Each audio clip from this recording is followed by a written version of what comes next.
Hello, everybody, and welcome to our next episode of AI Sana podcast. I'm Alina Abdrahmanova, tech entrepreneur, and today we have our special guest, Seamus Makatir, founder of SpeechLab AI, a tool to translate videos, podcasts to basically any language that you need. Seamus, welcome to our podcast and thank you for joining us. Thanks for having me, Alina. I'm delighted to be here. So, to begin with, could you please tell us a little bit about your background? Because I know that it's not the first startup that you founded, and then you have a long entrepreneurial journey. So, could you please tell us more about this? Yeah, sure. I'm from Ireland. I'm an immigrant here in the United States. I've started and successfully exited three companies prior to SpeechLab. In the mid aughts, I built the media measurement platform for the mobile industry as to provide intelligence regarding how consumers were using mobile handsets to access internet content prior to the iPhone through to the launch of the first smartphones. Built that company, successfully sold that to a company called Comscore, which at the time was the currency data set for the internet economy. I subsequently founded and successfully sold two companies, one in the ad tech space. It was in the mobile ad tech space. I sold that to it was called Resolver. I sold that to Media, which at the time had just gone public and was a leader in mobile advertising. I led data services at Millennial, spun out a company from Millennial with a small group focused on analytics for location services. We sold that to Newstar, where it became the foundation for an IoT business unit. And for the last 8 years, I've been working in the area of speech technology and speech recognition and transcription. Joined the founding team at Otter.ai and leading commercial activity before we had a product through to launch and several million in annual run rate in terms of revenue, closing their first enterprise deals, hiring our head of growth, and bringing our product to market. I joined Andrew Eng's fund as a founder in residence, which is where we incubated SpeechLab. SpeechLab's mission is to make the world accessible to people who speak different languages. We build products. Our first product is an AI dubbing platform used by the largest podcast publisher, used by the leader in educational publishers and others. So that's SpeechLab today. A quick note, we also use SpeechLab for AI Sana dubbing and translation. We're delighted So, to have you as a customer. thank you. So, my question would be, since you had this exits long before everything with the AI started, could you please tell us what has changed in the startup entrepreneurial landscape in the past 5 years with AI? Well, a lot has changed. So I was there at the early days of Otter, where Otter was building and training its own speech recognition model and doing a lot of fundamental work to tune that model for the use case of meeting note taking, including identifying and separating different speakers, a technology known as diarization, and seeking to do this at substantial scale. Today, there are a lot of models. Right? There's no shortage of models. Having your own model can give you an advantage from an economic perspective or from the ability to choose those models. We started out actually at Speech building a lot of foundational technology. Of late, we've really focused and doubled down on applications. We see that as where the big battles will be fought. The foundational models, there's giant companies duking it out there and companies that have become very big very fast, like 11 Labs and others so we've really refocused and pivoted to focus on go to market, to focus on applications, to focus on integrations and workflows for enterprises. So what we've seen is a shift from foundational models to applications. And in the application area, we are seeing a sort of hyper competitive landscape. It's very easy to put together a demo. It's easy to put together a proof of concept. where we see the battles being fought and won are where you can consistently handle nuanced corner cases, where you can integrate with enterprise workflows, where you can provide bulk processing and scale. So the winners will not, the only moat in the market is scale. So finding that those areas as a startup where you can build scale quickly in a narrow niche and sort of expand from there, we think is key.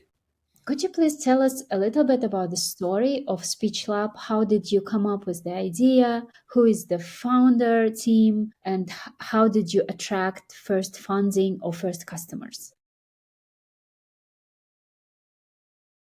Yeah, so I was a founder in residence at Andrew AI Fund. Andrew Ng is, well known in AI. He founded Coursera. He founded Google Brain. He's a Stanford professor, and I was brought in to explore some ideas in the speech technology area. Given my background at Otter, it seemed very relevant. In the course of researching the market opportunity, I was drawn to this idea of accessibility using speech across languages for a variety of reasons. I met a prospective co founder who was a Farsi speaker. She was from Iran. And she had been recruited by the State Department to interpret for Afghan refugees who were at the time arriving in the United States. And she said, listen, there's a gap here. This is a problem that could be solved using AI. My wife is an occupational therapist who works with seniors in San Francisco. She uses interpreters 90% of the time in her work. Most of the people she's working with who are living at home in the city, seniors, they are Cantonese speaking or Mandarin speaking.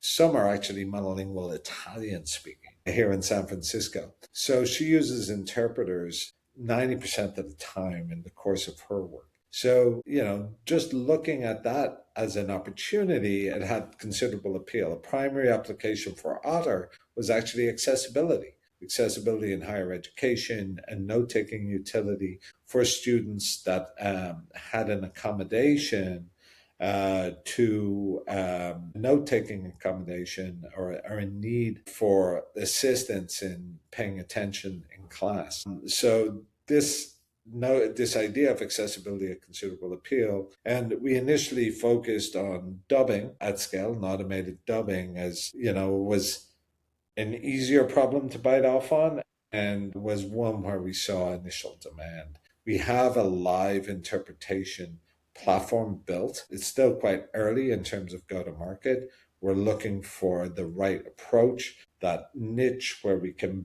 that's valuable, where we can build scale quickly. So that's something we'll focus on this year. We are waiting very much for this live translation because we are working in edtech, and to be honest, we are using simultaneous translation very often, and it costs huge amounts of money just to have these translations, to have international experts right there for people from different countries, from different backgrounds, especially for elder generation who are not so fluent in Yeah. English or other languages. So you told us about how the idea came up, but how did you start? Did you first make an MVP and then present it to clients? Or did you first go to clients and talk to them to see what is their pain? Could you please tell us a little bit about the Yeah. story?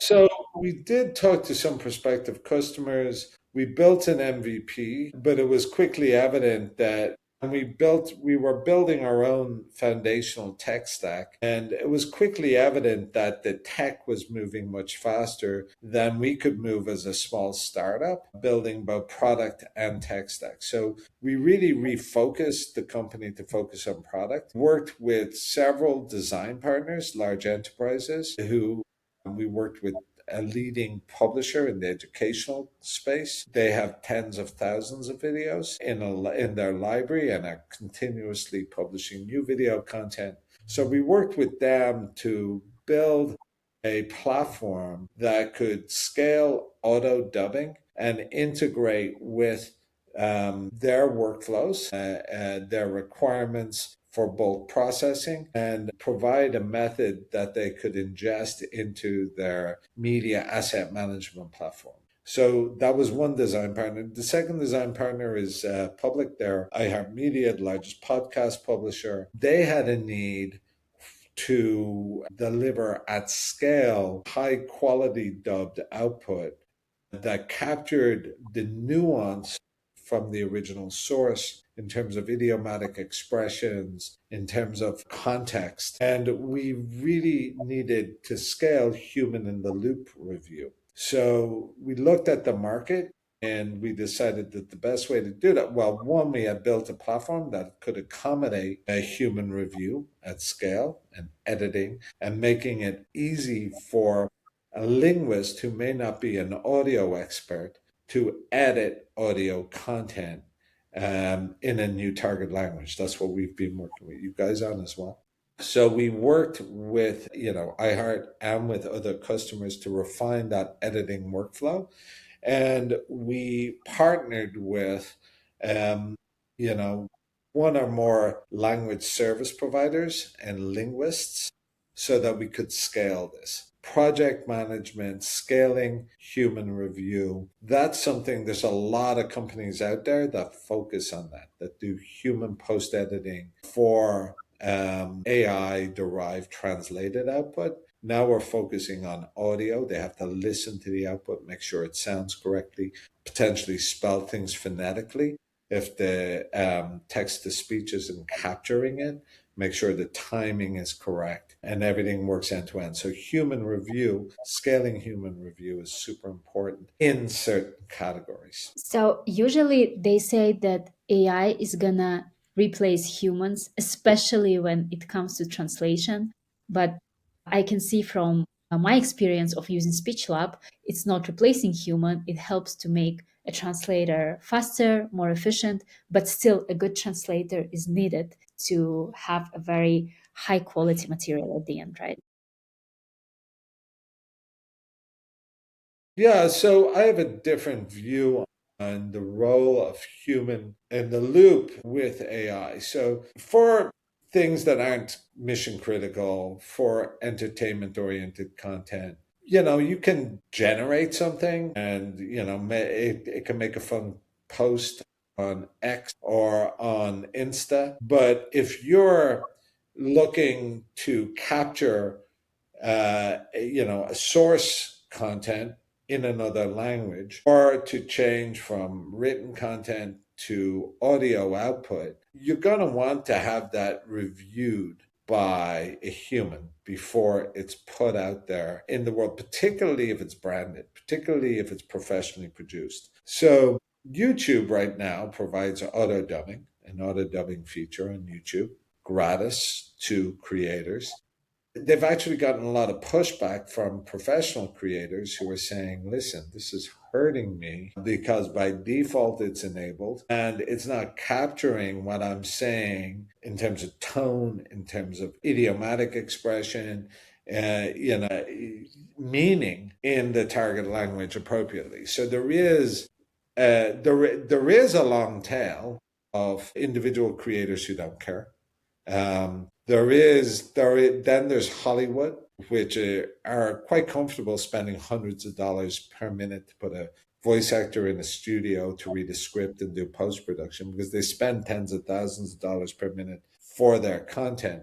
But there's this big middle that spend between $100 and $1,000 per minute. It's professionally produced. They will spend some money to make sure that the output reaches a threshold that's acceptable, and that will involve human review. The same is true, for example, in audiobooks, right? You can upload a text, you can upload a PDF or an EPUB for a book, run it through a text to speech model using any one of a number of platforms and publish it. But are you going to do that without listening to it first? You want that, just as you'd want a book to be proofread before it's published, you want this audio to be proofed. You want to make sure that everything is pronounced appropriately. If it's not, you may want to spell things phonetically, or, and there's a variety of ways of doing that and capturing, certain content to make sure that the audio is correct. So there's a difference between straight generative content where there's not a lot at stake and generating a derivative of something that's branded and that has a reasonable cost of production, right? And that's our focus. And we think human review is essential there. So we already started talking about this, about your clients. So we understand that there are two extremes and you're in the middle. So does it Yeah. mean that you're working more with B2B, with organizations, maybe with universities, with schools? Who are your target customers? Our ideal customer profile, our ICP, if you will, to use an expression that startups use, are entities that spend between $100 and $1,000 per minute on audio and video production, for which audio and video is primary, right? It's a primary modality for delivering value. So that includes professional creators through their networks. So finding points of aggregation there is helpful, right? The second would be sports teams and federations. So there's a certain tier of sports teams that are seeking to reach a global audience. Premier League teams, or those that would qualify for Champions League in the major across the major federations in Europe, for example. Some of the American sports federations, like the NBA, or also seek to cater to a more global audience. And the individual teams in those federations are building their own brands. They're publishing and posting a lot of audio, video content on social and elsewhere. So they're media companies, media entities. Then you're looking at news and media, other than Hollywood, in our case, that spend hundreds of dollars per minute to produce audio and video, some of which they may want to make accessible across different languages. And then there's enterprise training and development and compliance related content, marketing and sales related content. Then there's educational content, whether that's from universities, whether that's from edtech platforms. A lot of the edtech platforms are seeking to build this capability in-house today. So less of an attractive target market, actually. But there is a tier of companies in education that we're working with today. And then there's government related content. So we're in conversations with federal government, not in the United States, actually, in another country, and other. But government and GovTech is a primary use case in terms of ensuring accessibility, for example, across all languages in the EU for certain content, to Americans with low English proficiency. That's about 7 to 8% of the population here. So there's a variety of applications for the technology. And how many languages are now available on SpeechLab? We support, over 25 languages and dialects. We're going to scale that up this year. We really focus, however, on making sure that everything's vetted by native speaking linguists, that it reaches a certain threshold in terms of it sounds right, it's acceptable. Like we've seen certain text to speech models, I won't name which, that claim to support a number of different languages, particularly some of the Asian languages, but the output is inconsistent. We've also, for example, there's only one model that we found that supports Cantonese, even though several models claim to support Cantonese, but the output is Mandarin. So it is quite nuanced, and you've got to be careful in terms of just throwing stuff out there because there's APIs available. You've got to vet it, you've got to test it, you've got to put it into production, you've got to make sure it sounds correct. You also, there are issues as well with certain languages where, with Japanese, for example, where kanji characters can be pronounced in different ways depending on the context. And it yields a lot of mispronunciation depending on which model you use. use. So complicated stuff. I cannot help but ask you about the Kazakh language. I know that you added it specifically before the start of project. So could you please tell us the story behind it? How Yeah, did you add? so we were approached by, I was approached by a friend who was collaborating with Paul Kim, who's the CTO at Stanford, who was seeking to make content available in Kazakhstan and Russian and Kazakh. We supported Russian. Kazakh, we looked around at a number of different models. We found two that met a threshold. We did a sample of content, an interview with Paul Kim, and I sent that to my friend, Nee, who reviewed it and sent it to people in her network, and the feedback was positive. And it was quite a long piece of content, so we felt good in terms of putting it into production. And yeah, that's how it came together. In terms of translation, we've refined an agentic workflow for translation across the various LLMs. And, so we used one, and the output appear again, we want to refine that, and we will. We can work with people in region as they use the product to get consistent feedback. If we see continuous there's continuous gendering issues, for example, that happens with Spanish, where the gender context can shift. And so it can be misgendered, and you have to, we see people going in to change that. So how do we capture that in the prompt appropriately? How do we further refine that? With Arabic, there's a host of other issues in terms of getting consistent dialectic output in modern standard Arabic with respect to how, and again, I've got a limited understanding of the nuances here, but we're spelling things phonetically so that the text is using a variety of elements in the Arabic alphabet, which is very comprehensive and may not be reflected in how it's written typically for general consumption. And the output from the LLMs may not capture that, but it's important that that is captured so that it's pronounced correctly by the text to speech output. Very nuanced by language. Usually, when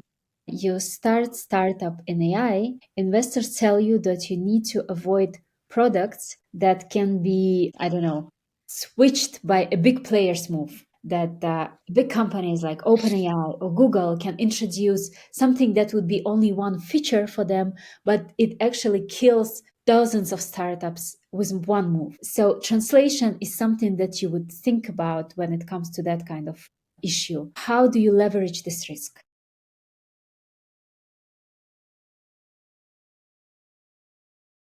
Well, so if just and we've got two products, we should actually have you use the live interpretation product because it is available and works quite well. So if you have a need there, we'd love for you to use it. We're just wanting to nail the workflow for that product, and it comes down to workflow integration and user experience, and then deploying at scale to get consistent output, right? So those are the things you need to do to build something that's usable, right? And yeah, you can vibe code something, you can put something together, you can upload audio and request audio out on the other side in another language using an LLM potentially. You can use free YouTube dubbing, but that doesn't solve your need for workflow to get consistent high quality output at scale, right? That's our focus.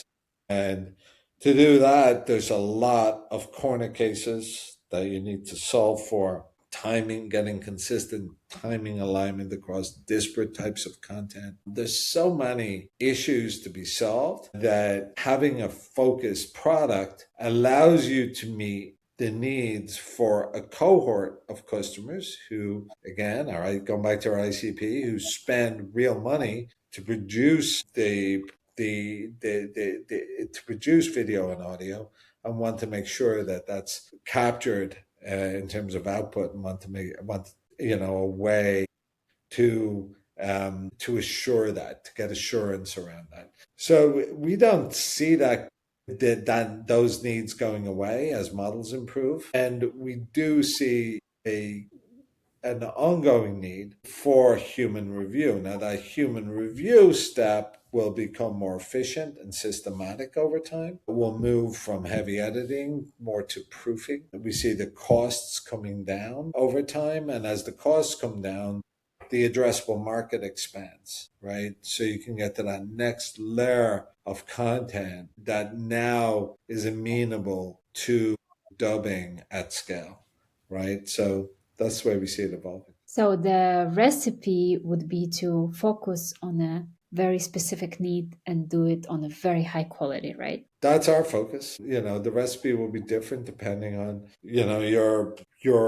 startup, right? So you can make it just very simple to do something very simple, but make it, you can build network effects and virality, because there's any number of ways you can bring something to market. Our focus is high quality, consistent high quality at scale. The fact that we do review a lot of content with our partners and get that feedback, and we're refining our models, allows us to continuously improve. And the fact that we're model agnostic. So if your claim is, hey, we've got the best model, that works until you don't, and that is like, we're even seeing that play out in the core LLM space, where the latest iteration of Gemini, it's good, right? It's sort of, people are transitioning and moving from GPT to Gemini, Claude 4.5, Claude Code, the latest iteration. It's good, right? So people who are building tools for, for vibe coding are all of a sudden facing competition from the core LLMs. It does happen all over the place, but sticking to your knitting, having a focus, being able to scale, being able to deliver high, consistent quality output, supporting human review at scale. We don't think those things will go out of style. And because of the way we've architected our platform, we can use and accommodate the latest models. We want the models to continuously improve. Thank you. Now, if you don't mind, we would like to move to more business related questions. So I think that a lot of our students, they would be interested in numbers. What is the current valuation of Speech Lab, and how did you raise initial investments, and how did you? Yeah. So I won't get into the specifics because it is somewhat sensitive. So we raised initial capital as part of AI Fund. So AI Fund is a founder with me and my other founder, Jay Bila, in speech. So they had common stock, and then they provided initial sort of friends and family capital. They were joined by a friend of mine who had his own small fund, who put money into the business. We've raised a total of 3.5 million, using primarily convertible notes or safe notes, a mix of convertibles and safe notes. And I would categorize it as modest valuations. As someone who successfully scaled and exited several startups and being on the board of other startups, I'm in this for the long haul. I'm judicious at this point in terms of valuation. Valuations can get very, very high, depending on momentum. We're seeing momentum now. Unless you can quickly grow into those valuations, and if you need additional capital, that can hurt you further down the line. We're moving we are in the process of bringing in additional capital right now, seeing a lot of demand for that. So we're in that process right now. So I don't want to get into the specifics of valuations at this point. You mentioned something about modest valuations and investments raised, but now we can see, especially in Central Asia, we see lots of articles in media about different startups valuations and founders. They are chasing investments from VCs. While during our interviews with many VC funds and founders from Silicon Valley, they gave an advice to not to raise unless if you cannot raise, if you can go without VC funding, then you should probably do so, and then you should try to have operational profits, and only then consider fundraising. So, what's your opinion on that? Well, I don't think most startups in tech and AI can reach that threshold of cash flow. Like, some may not. I would say raise enough until you've got to get to that point of liftoff. So be judicious. Like if you're building foundational technology, you've got certain talent that's uniquely positioned to deliver on that. Go ahead and raise a lot of capital, right? If you're building applications, find product market fit, get some momentum, then raise additional capital to juice that momentum, right? That's, until then, work on refining your product offering, building in conjunction with one or two customers, making sure that that you've got a product that meets a need and that need is substantial. Like I've made a lot of mistakes as a entrepreneur. I've got a lot of scar tissue, and even when you find product market fit, sometimes it takes a while for the market to materialize. So we've got product market fit, we've got pull, but it's a small amount, right? The market is still, and that's the case with a lot of AI.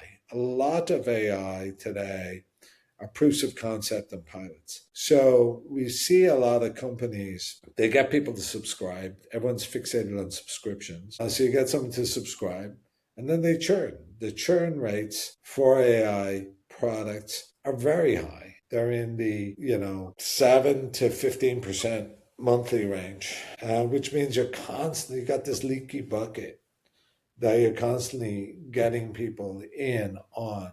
And that is an issue, right? So I feel that you've got to, there are it's very nuanced. There's no one size fits all piece of advice here. It's very specific to what you're building and how you're building it, your team, and, the investments you need to make in technology. So I wouldn't say, I think it's very specific. But I'm on the board of a company today called On Device Research. They've been building for 11 years. And I knew the founder, was first investor in the company and a small investment. But, 11 years in, now they're reaching a point of, oh, we've got some scale and we're seeing real momentum in the business. That After hasn't been the case. Yeah, and it took a while. It took that time. Now we're like, oh, okay, this could be very interesting. So sometimes it just takes time. it's very controversial. And the founder owns most of the company. It's controversial to what some of our speakers were saying. Fail fast and learn fast and move to something else.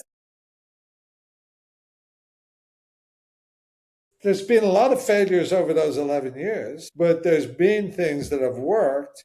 And now things are working and we're seeing scale. So there's not like businesses, they're organic. It's a combination of people and tech and target market and go to market dynamics, but it starts with the people and it's just going to vary. Like some people are like, okay, I had an idea, I tried it, I'm not seeing venture scale, shut it down and move on, right? Some people are like, I tried it, I'm going to pivot, I'm going to try something else. I can afford to do that because I'm making money over here and that can finance some of the new things I want to do. It's very nuanced. There's no one size fits all. I wouldn't, as someone who has, like, I've earned the right to have an opinion on this. I've done a lot of startups. I've been with other entrepreneurs. I've sat in their shoes. I've collaborated with them as they're going through stuff. I wouldn't care to give anyone a one piece of advice. The only piece of advice I'd give is to learn from your mistakes. And if you and to follow your gut and do it early. Like I've made the biggest mistakes I've made is not doing things soon enough. Time is the only thing you got. That's the only resource we got. We're here for a limited time in this on the planet. Time is all you have. So I love how you mentioned listening to your gut and also about the time effect. So I wanted to ask you, you had a few successful exits. How do you know when it's time to exit? So my first exit, we had a plan. It was a 4-year plan with M metrics, and we fulfilled on our 4-year plan. And we're at the point where, okay, there's time value to money. If we take additional capital, we're going to be further diluted, and we could go longer. The market had shifted with the launch of the iPhone and everything else, and we had a basis for that. But, we could have realized a very nice return by selling when we sold. And I sold when I sold. The second time around, I would say, the dynamics of the founding team weren't germane to going long. And, so we could have swapped that out, we could have shifted it. But I said, listen, guys, two options, we can do that, or we built something that there seems to be, demand from on the M&A side. Why don't we explore that? And we'll all be happy and we'll all make money and our investors will be happy. And we did that and everyone was happy. The third exit, we had product market fit. We had a really good platform. We had a great team. Everyone's working well together. The market was turned out to be much smaller than we initially thought. So, okay, do we pivot? Do we go in a different direction? In the course of doing that, I had some conversations that led to a very profitable outcome for everybody, our investors and our team. Made sense. So I'm like very pragmatic about these things. I'm here to make money, and that's with speech today. We're not in a hurry. We're just starting. We've been doing it for 3.5 years. We started with a focus on foundational tech. We really focused on applications. Now we're all in on that focus. Being model agnostic, user experience, integration, scaling go to market. And we're at a point where we're very early in that journey. So, and we've got a small core team. We really like working with each other. So we're ready to go along. Perfect. That sounds very, very insightful. So we're coming to the end of our conversation, and probably one of the last questions that I would like to ask you is about the personal qualities of the founder. So you Yeah. mentioned being pragmatic, rational, and then listening to this gut feeling and trying to think differently about different situations. So what do you think? What personal qualities make a good founder? I don't think there's a particular quality. I think it really depends on the business. And, I think what you need is perseverance and determination. And wherever you get that from, you need that motor, right? You need to be able to, so you need that because it's not a straight line. It can feel like that sometimes. And sometimes when and I've been at the point where, oh, this is really working and we've got momentum and now it's just a matter of feeding the machine. But, sometimes it takes time to get there. And, so I think being able to get through that is important if you're going to build something of value. There's people, I've seen a lot of studies out there that purport to show what how you can spot a founder. I come from a very big family. I'm one of 11 kids. We grew up poor. My dad was a teacher in Ireland. And, I started, I used to make bicycles and find other ways to make money when I was a young teenager, right? So that can be one quality, but I've seen very successful founders who come from very privileged backgrounds. And, or as a result felt it was easy to take risk. But I think being comfortable with taking risk is important as well. And I think, a certain that comes to an extent. I'm slightly older for an I'm older for an entrepreneur, but youth and the naivete of youth is also something that, and the energy, that youthful energy can be an important component. It's not one that I have, but I feel young at heart, and starting companies and trying to build companies keeps me young at heart. So I think that's important. And in conclusion, I know that you don't like to give advices, but if you were to give one advice on the habits that our students should start developing right now, what would it be? The key to success is to focus on what you're good at and to understand what that is. And you can't be good at everything. So, what are you good at? And being honest with yourself about what that quality is, or what the essence of that is, and double, triple down on that, right? I'm never going to be a great engineer, right? But I'm good. I've got a good understanding of people and of capturing their needs and listening and bringing that back to engineers and technical people. That's my sort of superpower, right? So, what's your superpower? What is your essence? What are you good at? And don't focus on the things you're not good at and say, "Oh, I got to make up for it. I got to get really good at this." That may be the case, but be true to yourself. I think is the key. And if you do that, you'll attract people to your cause, right? Because you'll be comfortable in your own skin. You're not trying to be someone you're not. And that's attractive. That attracts people. So that would be my piece of advice that sort of comes with a lot of lived experience. I think that's a perfect conclusion to our today's interview. Thank you, Shima, so much for being so honest with us, for being so discreet. And we hope that our students, after this interview, they will sit and think what they're good at, and they will be the next founders. And maybe you will meet them one day in Silicon Valley or somewhere else. Or maybe some of them might even become your clients. Thank you very much again. And Thank you. thank you for Speech Lab. All right. Take care. Thank you. Bye.